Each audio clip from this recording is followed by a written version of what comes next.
everybody, it's your old pal Brian Hunt, and welcome to another episode of 60 Seconds of Risk. I want to take this opportunity, since we're all kind of basking in the sun the past couple of days and weeks and how hot it's gotten in Texas, to talk about an exposure that all of you are going to have at some point in your life as you drive a car, but specifically if you live in the Southwest. Your car battery is going to die. Let me repeat that. Your car battery is going to die, especially if you live in a hot area where the fan is constantly in rotation, especially after you turn off the car to cool off the engine. That fan is able to work because it's draining off your battery. So I want to let you know, probably on average every 2 to 3 years, if you live in a hot area, your battery is going to die. And it's probably going to happen at a time you're not overly expecting it, like most things. So what I want to talk to you about today is some basic sort of preventative maintenance or emergency care sort of situations you need to think about when you're driving a car, and how you kind of reduce your exposure from not being able to be stuck in on the side of the road someplace. So I want to walk through a couple things where I keep in my trunk, and I also specify I have my daughters and my wife have in their car as well. So as you kind of see, I've got a little container, some key elements I like to have in my car to sort of have as a backup plan if something happens to my car. Now, the first thing I want to talk about is this portable jumper. This is a nice thing I got at Costco, which allows me to, as you kind of see, have a red and black jumper. I could jump stop my own car most of the time without the need of a jumper cable. So if I'm stuck in the middle of the road, side of a highway, middle of the night, I don't see any cars, or if I'm just flat out in the parking lot, I want to get out of there quickly, I can use this to jump start my car. Now, the key thing to know is that this is a battery and it has to be recharged.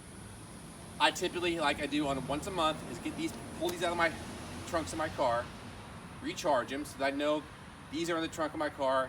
If my car dies, I can re-jump it.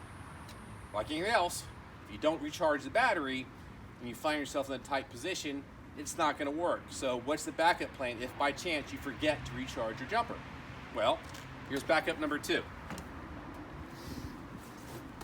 Jumper cables. In this situation, I've got the extra long ones because you might find yourself, your car is stuck, you can't move it like in a parking garage, and the only way to do it is to get another car side by side. That takes a little more effort. So I've got the heavy duty, extra long jumper cables sitting here in the trunk of my car and all my cars, so that if by chance that's dead or it doesn't have enough torque or enough power to jump this battery, I got the backup plan. Another thing about is, though, sometimes I've seen in my car, most cars have plastic parts versus metal parts. And in the heat, over time, they break, they get brittle. One thing you might find yourself without is that you look in your car one day, you don't have enough coolant in your system. So for me, I always keep spare coolant. And this is specific towards my car. You gotta understand what kind of coolant your car takes. You wanna make sure you have the specific type you need in your trunk of your car, so that if I find myself, which has happened to me in the past, I got a leak in my coolant system, I can at least use this, fill up the reservoir, and help me drive home, or at least get to my local mechanic so they can take it from there. Another thing to have in your car, no matter what, spare oil as it respects to the modification specifications of your engine. Don't just put any sort of engine oil in your car. You want to know specifically what you have, so that you've got the right type of oil in your trunk, because sometimes you've got an oil leak or you got to check it on a regular basis, especially in the heat. You're going to go through a lot of oil, so have spare oil in the trunk of your car. One thing to also have too is a proper, sieve, so that you pour it into the engine, so that make sure the actual coolant or the oil gets into the car. It's nice to have. It's not cheap, $1.50, whatever. Too. You have it in the trunk of your car, you're good to go. Another thing to have is, like say in my situation, my car does not have enough spare capacity for a flat tire or a spare tire. So I'm kind of looking at a tight situation. So what I always keep is a can of Fix-A-Flat. So if I find myself again, side of the road, far from civilization, use the Fix-A-Flat. It'll get me to the next city, town, where I can get myself maybe the tire fixed, or at least get home where I can get a tow truck. Another thing to think about is you want to have maybe some duct tape or tape. Because if by chance, and this has happened to me, not too long ago, my wife and I were driving our car in East Texas, deer ran across the SUV, damaged the SUV front, bumper, headlight. Now, fortunately, in that situation, I can still drive the car home.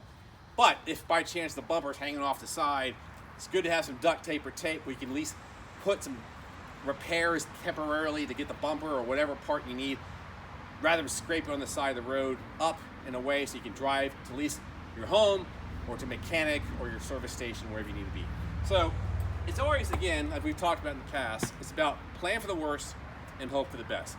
Because there's nothing worse to be standing on the side of the road or your car won't start, or you're running it home. It never happens at a conducive time. It seems like for me it always happens on the nights or the weekends or during a holiday. So to have a couple things ready to go to help prepare yourself to be more resilient, so you get your car home, not be as disruptive to your daily life. Again, plan for the worst, hope for the best. Hope you found this helpful. Like all things, if you found this beneficial, please leave a note on LinkedIn, or if you want to see a certain topic or individual interviewed, please let me know. You can also subscribe to my channel on YouTube. You can also find the links on this on Twitter. Until next time, take care.